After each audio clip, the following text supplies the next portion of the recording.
ವಿಜಯೇಂದ್ರಗೆ ಹಿಗ್ಗಾಮುಗ್ಗಾ ಜಾಡಿಸಿದ Yatnal BJP 160 seat ಗೆಲ್ಲುತ್ತಾ? ಸಮೀಕ್ಷೆ ಬಗ್ಗೆ ಸ್ಫೋಟಕ ವಿಷಯವನ್ನ ಬಿಚ್ಚಿಟ್ಟ ಯತ್ನಾಳ್. ನಮಸ್ಕಾರ. ಮಾಜಿ ಮುಖ್ಯಮಂತ್ರಿ BS ಯಡಿಯೂರಪ್ಪ ಮತ್ತು BY ವಿಜೇಂದ್ರ ವಿರುದ್ಧ ಸದಾ ಗುಟರನ್ನ ಹಾಕ್ತಾ ಇದ್ದ ವಿಜಯಪುರ ಶಾಸಕ ಬಸನಗೌಡ ಪಾಟೀಲ್ ಯತ್ನಾಳ್ ಪಕ್ಷದಿಂದ 6 ವರ್ಷಗಳ ಕಾಲ ಉಚ್ಚಾಟನೆಯಾದ ಬಳಿಕವೂ ಕೂಡ ಇನ್ನೂ ಗುಟ್ರು ಹಾಕೋದನ್ನು ಮಾತ್ರ ಬಿಟ್ಟಿಲ್ಲ. ಕೋಮು ದ್ವೇಷದ ಹೇಳಿಕೆಯನ್ನು ನೀಡೋದ್ರಿಂದ ಮುನ್ನೆಲೆಗೆ ಬಂದಿರೋ ಯತ್ನಾಳ್ ಬಿಜೆಪಿ ಪಕ್ಷದಲ್ಲಿದ್ದಷ್ಟು ದಿನ BS ಯಡಿಯೂರಪ್ಪ ಮತ್ತು ವಿಜೇಂದ್ರ ವಿರುದ್ಧ ಗುಟ್ರನ್ನ ಹಾಕ್ತಾ ಇದ್ರು. ಅಪ್ಪ ಮಗ ಇಬ್ರು ಭ್ರಷ್ಟರು ಅಂತ ಸ್ಟೇಟ್ಮೆಂಟ್ ಅನ್ನ ಕೊಟ್ಟಿದ್ರು. ಅಪ್ಪ ಮಕ್ಕಳ ವಿರುದ್ಧವಾಗಿ ಬಿಜೆಪಿಯಲ್ಲಿ ಇದ್ಕೊಂಡೆ ತಮ್ಮದೇ ಆದ ಒಂದು ಬಣವನ್ನ ಕೂಡ ತಯಾರು ಮಾಡ್ಕೊಂಡಿದ್ರು. ಸ್ವಪಕ್ಷೀಯರ ವಿರುದ್ಧನೇ ತೀವ್ರ ವಾಗ್ದಾಳಿಯನ್ನು ನಡೆಸ್ತಾನೆ ಸದಾ ಸುದ್ದಿಯಲ್ಲಿರ್ತಾ ಇದ್ದ ಬಿಜೆಪಿಯ ಉಚ್ಚಾಟಿತ ಶಾಸಕ ಬಸನಗೌಡ ಪಾಟೀಲ್ ಯತ್ನಾಳ್ ಅವರನ್ನ ಬಿಜೆಪಿ ಹೈಕಮಾಂಡ್ 6 ವರ್ಷಗಳ ಕಾಲ ಉಚ್ಚಾಟನೆ ಮಾಡಿದೆ. ಹಿಂದುತ್ವ ಫೈರ್ ಬ್ರ್ಯಾಂಡ್ ಆಗಿದ್ದ ಯತ್ನಾಳ್ ಅವರ ಪರಿಸ್ಥಿತಿ ಇದೀಗ ಅತಂತ್ರ ಆಗಿದೆ.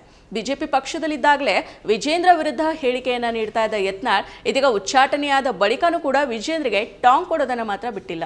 ಹೌದು, ಗ್ಯಾರಂಟಿ ಜಾರಿ ಹಿನ್ನೆಲೆಯಲ್ಲಿ ರಾಜ್ಯದಲ್ಲಿ ಅಭಿವೃದ್ಧಿ ಕಾರ್ಯಗಳು ಕುಂಠಿತ ಆಗಿದ್ದಾವೆ. ಹೀಗಾಗಿ ಜನರು ಬೇಸರಗೊಂಡಿದ್ದಾರೆ.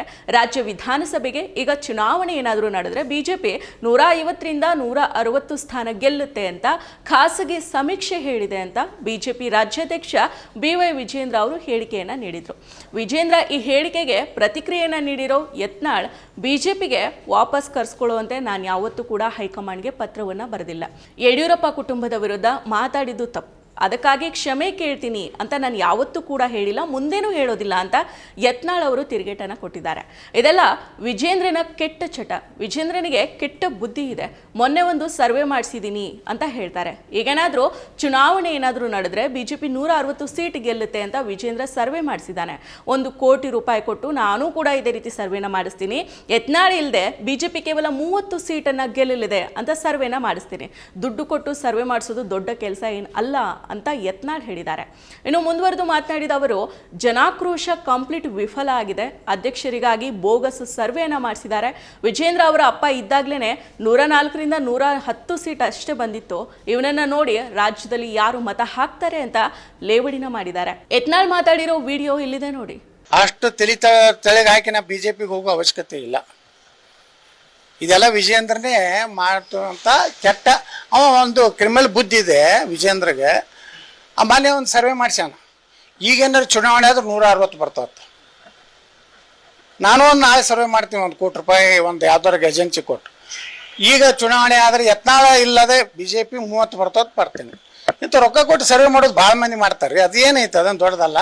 ಇಂಥ ಅಂದ್ರೆ ಎಲ್ಲ ಜೀರೋ ಆಗ್ಯಾರ. ಅವಳು ಜನಾಕ್ರೋಶ ಕಂಪ್ಲೀಟ್ ವಿಫಲ ಆಗೈತಿ. ಕೆಲವೊಂದು ನಿಮ್ಮ ಮಾಧ್ಯಮದಾಗೆ ಬರ್ಲಾಕತ್ತೈತಿ ಸಂಘಟನೆ ಇಲ್ಲ ಚುಟುಗಾಟ ಇಲ್ಲ ಅಂತೇಳಿ. ಅದಕ್ಕೆ ಮ್ಯಾಗಿನವ್ರು ಎಲ್ಲಿ ಅಧ್ಯಕ್ಷ ತೆಗೆದಾನ ಅಂತೇಳಿ ಇದೊಂದು ಬೋಗಸ್ ಸರ್ವೆ. ಈಗ ಏನಾರು ಚುನಾವಣೆ ಆದ್ರೆ 160 ಬರ್ತಾವೆ. ಅವ್ರ ಅಪ್ಪ ಇದ್ದಾಗನೇ 104 110 ಬಂದಾವು. ಇವ್ ನೋಡಿ ಯಾರು ಓಟ್ ಹಾಕೋರದಾರ ಕರ್ನಾಟಕದಾಗ ಡುಪ್ಲಿಕೇಟ್ ಸಹಿ ಮಾಡುವ ಒಂದು. ನೋಡಿದ್ರಲ್ಲ, ಸದಾ ಕೋಮು ದ್ವೇಷ ಭಾಷಣ ಮಾಡೋದ್ರ ಜೊತೆಗೆ ತನ್ನನ್ನು ತಾನು ಹಿಂದೂ ಹುಲಿ ಅಂತ ಕರೆಸ್ಕೊಳ್ಳೋ ಯತ್ನಾಳ್ ಬಿಜೆಪಿ ಪಕ್ಷದಲ್ಲಿ ಇದ್ದಾಗಿಂದಾನೂ ಕೂಡ ಯಡಿಯೂರಪ್ಪ ವಿರೋಧಿಯಾಗಿದ್ರು. ಯತ್ನಾಳ್ ಉಚ್ಚಾಟನೆಯಲ್ಲಿ ಅಪ್ಪ ಮಗನ ಪಾತ್ರ ಇದೆ ಅಂತ ಸ್ವತಃ ಯತ್ನಾಳ್ ಅವರೇ ಹೇಳಿದ್ದಾರೆ. ಅಪ್ಪ ಮಗನ ಭ್ರಷ್ಟಾಚಾರದ ಬಗ್ಗೆ ಪದೇ ಪದೇ ಮಾಧ್ಯಮದ ಮುಂದೆ ಯತ್ನಾಳ್ ಅವರು ಹೇಳಿಕೆಯನ್ನ ನೀಡ್ತಾ ಇದ್ದಾರೆ.